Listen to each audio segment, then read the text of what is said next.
Por que a igreja decidiu esconder um dos textos mais controversos e reveladores da história? O que o Vaticano tem tanto medo que você descubra dentro das páginas do livro de Enoque? A resposta pode reescrever tudo o que sabemos sobre a nossa origem, sobre Deus e sobre os seres que vieram das estrelas. Vamos começar nossa jornada por uma pergunta simples, mas que esconde um mistério profundo. Por que o livro de Enoque, um texto reverenciado por muitos dos primeiros cristãos e judeus, foi sistematicamente removido, banido e classificado como apócrifo pela Igreja Católica? A versão oficial diz que ele continha ideias inconsistentes com a teologia que estava sendo consolidada. Mas e se a verdadeira razão for muito mais chocante? E se o livro não falasse apenas de anjos e demônios, mas de algo diferente? O livro de Enoque nos apresenta uma história que parece saída diretamente de um filme de ficção científica. Ele fala sobre um grupo de seres celestiais chamados de vigilantes. Pense nisso. O próprio nome já é sugestivo. Eles não eram apenas espíritos etéreos, mas observadores ativos. E de acordo com Enoque, esses 200 vigilantes, liderados por um ser chamado Samiasa, fizeram um pacto. Eles desceram do céu e pousaram no Monte Hermon. O texto é claro. Eles vieram em carne e osso. Eles tinham forma física. Agora pare e imagine a cena. Não estamos falando de anjos com asas de penas brancas tocando harpas. Enoque descreve seres que desceram das estrelas, seres que interagiram diretamente com a humanidade primitiva. E o que eles fizeram quando chegaram? Eles viram as filhas dos homens, as acharam belas e tomaram Manás como esposas. Dessa união proibida nasceram os Nephilim, uma raça de gigantes que, segundo o texto, consumiram todas as aquisições dos homens. E quando os homens não podiam mais sustentá-los, os gigantes se voltaram contra eles e começaram a devorá-los. Essa é uma história de terror cósmico, não um conto de fadas religioso. Mas o mais assustador não são os gigantes. É o que os vigilantes ensinaram à humanidade. Pense na nossa evolução. Levamos milhares e milhares de anos para desenvolver ferramentas básicas. De repente, de acordo com Enoque, recebemos um upgrade tecnológico massivo. O anjo Azazel, por exemplo, ensinou aos homens como fazer espadas, facas, escudos e armaduras. Ele ensinou a arte da guerra. Outros vigilantes ensinaram sobre o uso de cosméticos, ou corte do Rises, encantamentos, astrologia e a observação dos sinais do céu. Em outras palavras, eles deram um salto quântico no nosso desenvolvimento, entregando conhecimento avançado e proibido para uma civilização que não estava nem um pouco preparada para lidar com ele.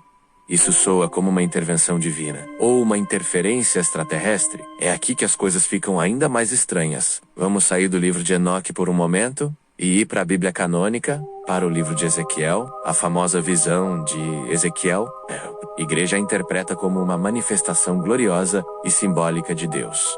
Mas vamos ler a descrição com olhos modernos. Ezequiel descreve rodas dentro de rodas, brilhando como metal polido. Ele diz que elas podiam se mover em qualquer direção, sem se virar. Ele ouviu um som alto, como o rugido de muitas águas e como o barulho de um exército. Ele fala de seres com 4 faces e asas, e acima deles, um trono de safira com uma figura semelhante a um homem. Agora, vamos ser honestos. Se um piloto de avião hoje descrevesse ter visto um objeto voador com luzes, que se move de forma impossível, feito de metal polido, e emitindo um som ensurdecedor, nós o chamaríamos de quê? Um OVNI, um objeto voador não identificado. A descrição de Ezequiel é incrivelmente semelhante aos relatos modernos de avistamentos de OVNIs. A roda dentro de uma roda soa muito como um dispositivo giroscópico, uma tecnologia de propulsão avançada. Aquilo que Ezequiel viu, sem ter o vocabulário tecnológico para descrever, seria realmente um milagre divino, ou o encontro com uma máquina voadora de outro mundo, uma nave, conectando os pontos.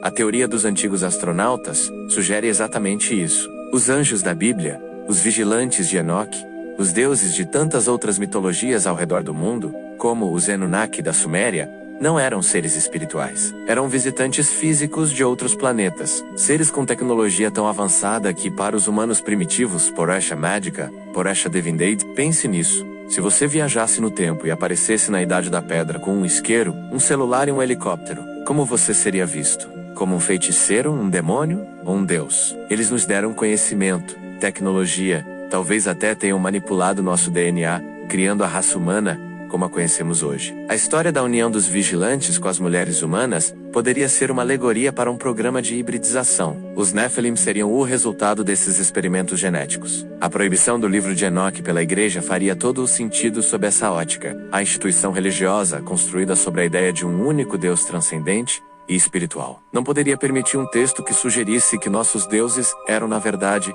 alienígenas de carne e osso. Que a nossa criação não foi um ato divino isolado, mas parte de um projeto cósmico muito maior e talvez muito mais perigoso. Isso nos leva a uma última e perturbadora questão. Se eles vieram uma vez, nos criaram, nos ensinaram e depois partiram, ou foram banidos, quem garante que eles não voltarão? Muitos textos antigos, incluindo a própria Bíblia, falam sobre um retorno dos deuses ou um evento apocalíptico vindo dos céus. O aumento exponencial de avistamentos de OVNIs nas últimas décadas, muitos deles confirmados por governos e militares, seria apenas uma coincidência? Ou seria o prelúdio do retorno dos nossos criadores? Nós os chamamos de alienígenas. Os antigos os chamavam de deuses, anjos, vigilantes, mas no final, talvez sejam a mesma coisa. E se eles estiverem voltando, a pergunta não é se seremos capazes de lutar, mas se eles virão como salvadores, como observadores, ou como os juízes de uma experiência que deu terrivelmente errado. A verdade pode estar escondida à vista de todos, em textos que foram propositalmente enterrados por séculos. A conexão proibida entre anjos e alienígenas pode ser a chave para desvendar o maior mistério de todos: quem nós realmente somos e de onde viemos. A questão permanece, e eu quero saber a sua opinião. Deixe nos comentários. Você acredita que os vigilantes eram anjos caídos, como diz a tradição religiosa? Ou eles eram, na verdade, seres extraterrestres, anjo ou alien? A discussão está aberta. Se você gostou dessa imersão nos mistérios proibidos da história, não se esqueça de deixar o seu like, se inscrever no canal e ativar o sininho para não perder nossas próximas investigações. Obrigado por assistir e até a próxima.